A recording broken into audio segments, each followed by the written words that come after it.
Step 1. Establish me-you communication with a girl. In traditional pickup nerd terminology, this would be known as establishing man-to-woman communication. This is a nerdy way of saying to make sure the conversation is romantically charged and centered around the fact that there is sexual and romantic interest there. Without man-to-woman communication, you get those bad interactions, where it's interview style and there's no interest built on her end, and virtually no point to the conversation whatsoever. You see, this is actually what I see a lot of guys doing when they go out and try to pick up girls. They just go up and ask a bunch of standard boring questions and go through the motions of building rapport, so they can try to make the girl want to have sex with them. This never works. Making sure the conversations are romantically charged and man-to-woman is crucial to building sexual interest and conveying to the girl that you're potentially interested in her, all right? Think about any romantic chemistry you see happening in a movie or TV show. The interactions are always romantically charged, and the point of the conversation is to build on that chemistry and get to know the other person along the way. An example of this would be going up to a girl and saying something like, "Hey, you seemed interesting, so I had to come up and meet you to see if you're as interesting as you appear to be." Now, this is a super basic example, but it has all the components necessary for establishing man-to-woman communication. Hey, if you guys want a dedicated video on this topic, then let me know in the comments and I'll unpack it for you horny bastards. All right, step 2. Screen for logistics. Where is she staying that night? Who did she come with? How is she getting home? Does she have any obligations later that night or early the next morning that would prevent her from going home with you? Is she there for a birthday party with a group of friends that she feels obligated to hang out with, which would make it difficult for you to spend enough time with her in the bar? There are a lot of things that can get in the way, and this is totally fine. There are elements out of your control when you go out and try to meet girls. A good chunk of the time it won't work out, and by no fault of your own. Don't try to force it in these situations. Worst case, you get a number from a pretty girl and you hang out with her the next day or later that weekend. Step 3. Figure out the friends. See what I did there? Now, if the logistics seem to be good or are in your favor, then you may or may not have to handle the friends. Both guys and girls may try interjecting when you're interacting with a girl. This is fine and normal. It means they're being good friends and making sure she's safe and taken care of. I mean, think about it. If your sister was talking to a guy all night at the bar and she wanted to go home with him, you'd at least want to talk to him and be certain he's normal and not a creep who's a threat or a danger to her. Social pressure from friends is one of the biggest reasons why you won't be able to bring a girl home. It's incredibly common, and even the best guys in the world still face this problem. Sometimes the friend will ruin your chances and there's nothing you can do about it.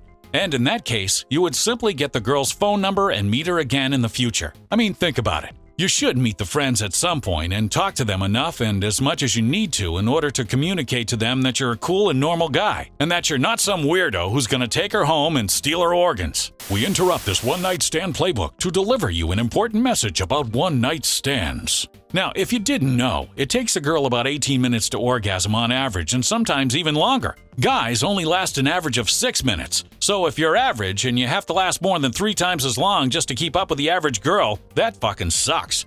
To close the gap between how long you last and how long it takes her to orgasm, I highly recommend checking out our sponsor, Promocent. Promocent makes a Climax control spray, aka a spray that makes you last way longer in bed when you spray it onto your penis. Here's how it works. On the underside of your penis is the frenulum, which contains most of the nerves that cause the explosion response, aka ejaculation. If you can control the frenulum, you can maintain control of your ejaculation and how fast you blow your load. Promocent works by decreasing the sensitivity only on the most sensitive parts of the penis, while retaining next to normal sensitivity on the rest of your dick. This way, your dick can feel good and last way longer than if you were just relying on doing the math in your head thinking about baseball or any other bullshit like that. Promocent is totally FDA compliant and made in the US at a first-class pharmaceutical facility, and it has almost no side effects. They have support from over 2,200 urologists and other sexual health care pros that recommend using the spray for guys trying to last longer in the sack. This stuff is legit. The fact is this: if you can last longer, you have way more time and higher likelihood that you'll make your girl orgasm and have a way better sexual experience. And the better experience you give her, the more she'll like you. Hell, you might even turn this one-night stand into a full-blown friends with benefits thing if you impress her on the first night. So, you might be thinking, hey, I'm too man enough to use the spray. Bullshit. Listen, it's not about you here, it's about giving her what she wants. She doesn't care you're using this. All she wants is to get hers on this one night of glory, and I mean, come on.